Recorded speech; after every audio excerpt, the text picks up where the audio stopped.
njukirawo kekizayiro nkuumirewo obulamu ennyumba eno nga bamaze ogikuba baasalawo okunoonya nze naye banzite tebayinza kubeerawo okujja nga bamaze okunkwata. Media Choice Television, its presenters, associates, and affiliates may not be liable for views shared on this program. Age restriction and viewer discretion is advised. Mbalamusizaako nnyo mwena gye musinzira okubanga muwagira Media Choice Television. Yenze Saalongo Kanka kapite mabega wa production eno. Era sigenda kubanga mbaluyisa kubanga emboozi eno neetaaga mugiteekeko amatu mugiwulirize bulungi. Ababbi be bafuga eggwanga. Kati kambuuze mzee. Bwe baali bakutwala wano. Eyakuvuna n'ennyini yali avuga. Yali akuvuga. Okunzigye ne bakuba ne bakujjamu amannyo. Omusajja gw'olaba maaso awo erinnya lye ye Nsimbi Bagonza. Nsimbi Bagonza ono muganda wa Saamu bagenda. Era nga Saamu bagenda abasinga mumumanyi nga Dr.Bbosa owa Ebonies. Omusajja oyo gw'olaba yava Masaka. Masaka bwe yali avaayo yajja kukola buddu. Ekigambo kinene ky'okuyita okubuyita obuddu naye baamuyitanga Musiige. Obwakabaka bwe bwavaawo abasajja Abaganda baaweereza abaana baabwe bakuume ebyobuwangwa ebyenjawulo mpaka kabaka lwalidda. Era nga baawangayo abaana baabwe mu kubasigira nga newaka omwana talina kuddayo. Nga bano ono Bagonza Nsimbi bwe yali ava Masaka baamuweereza mu maka g'omwami. Era yali akolayo nga house boy muyite yajja kukola buddu naye nga mu Luganda olwangungu baamuyitanga Musiige. Ono y'omu ku baatikkira kabaka enguugu. Enguugu y'engula eyo ng'omulangira ali obwakabaka. Enaggalabi njogera ku Edward Frederick Kimera Mwenda Mutebi Ssaabasajja kabaka aliwo. Okukunnyonnyola omusajja ono bulungi omutegeere ng'oggyeko ekyokuba omusigire wa kabaka. Ku mukolo gw'okutikkira kabaka yakolanga kabona mu ngeri y'ennono abakitegedde mu kitegedde. Y'omu ku baakolanga kabona. Kale nno bwe mbajjayo eyo abataaliyo omusajja ono yakolako programu eyitibwa Omuntu ne Katonda we ku leediyo ya CBS abaliwo abantu abakulu mujejjukira. Era yakolako ne programu Empooma y'Oluganda. Empooma y'Oluganda nayo programu yali ku CBS okwo. Kaakati bwe yali asuumukamu ng'akuzeekuze. Ebyo bino benjogera biri mu myaka mikadde. Nsimbi Bagonza ono muganda wa Saamu bagenda Dr.Bbosa wa Ebonies yasalawo ne yeegatta mu kubegera Museveni mu biseera by'olutalo. Era mu luseera by'olutalo yali Makala. Makala mu lutalo be bavubuka abaatumibwanga ebintu ebyenjawulo omuli okutambuza eddagala odijja eri gye baali balitambuza mu lwolwo Abaganda ze baazannya okutuusa gavumenti eno mu buyinza.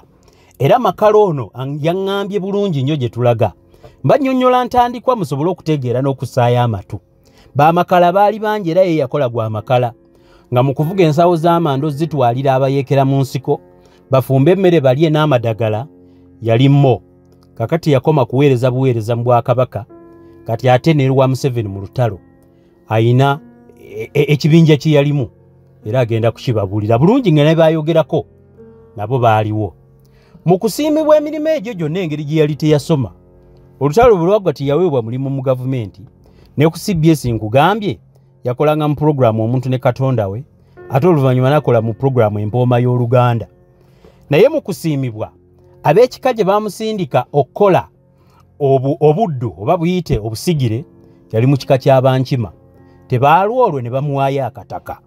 Akataka ke baamuwa kaakati y'Ensonga ereese olunaku olwaleero. Nsimbi Bagonza ono ali mu kukuuzi gy'abeera. Musajja mukulu yasuulawo amaka n'adduka lwa kumuyigisa drone. Drone zisimbewe nga ziriko abalina ebitangaaza ne bwabaako kaduuka waalaze tamanyi bwabe babalagirira kutuukawo. Alina Baganda be baalumiriza abafudde obutwa abawerako. Abantu berali nabo okali lukwago waawe omwami abantu kumpi 10 bafudde baweddewo. Bafati mugunyi totegera ne bwe bafudde babika n'enguli yafudde. Bane ekyeso yafudde juzi nabo. Bakambuuze abo balina ekyekuusa ku ttaka. Bangamba nti bagendangayo ne bali emmere w'omusajja ne banywanga bo beefudde mu Baganda bange era bagenda kubikolako. Ayina omusajja bali babiri baalumiriza nti baamukuba ekigala ky'emmundu ne bamuwangulamu amannyo era n'amannyo talina. Kati mbuno bwali lukwe nga lukwatagana ku ttaka eryamuweebwa gye yakola obuddu mu kuuma Obwakabaka era nga lyamuwandiikibwa LC ebimanyiiko, State House ebimanyiiko, Dr. Saamu ow'ebyettaka abimanyiiko kubanga buli wamu atuuseeyo. Akali abaana bange mbalekere. Ali yavuga emmotoka ego Gasidi Luswa. Luswa. Gasidi Luswa.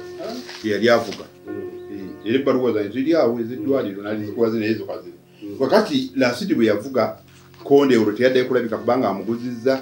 Kaakati ono yadduka mu maka ge ali mu kkukuuzi bw'afumba akamere n'akatokosa amirirako akaweka ekiraako okwebaka n'emisana kamwebasa.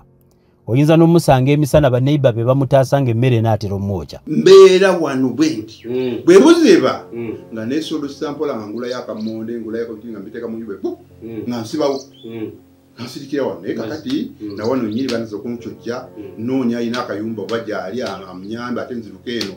Tava mu nnyumba asiiba mu nnyumba nga yeekwese olw'obutemu obumwolekedde mu mbeera eyo.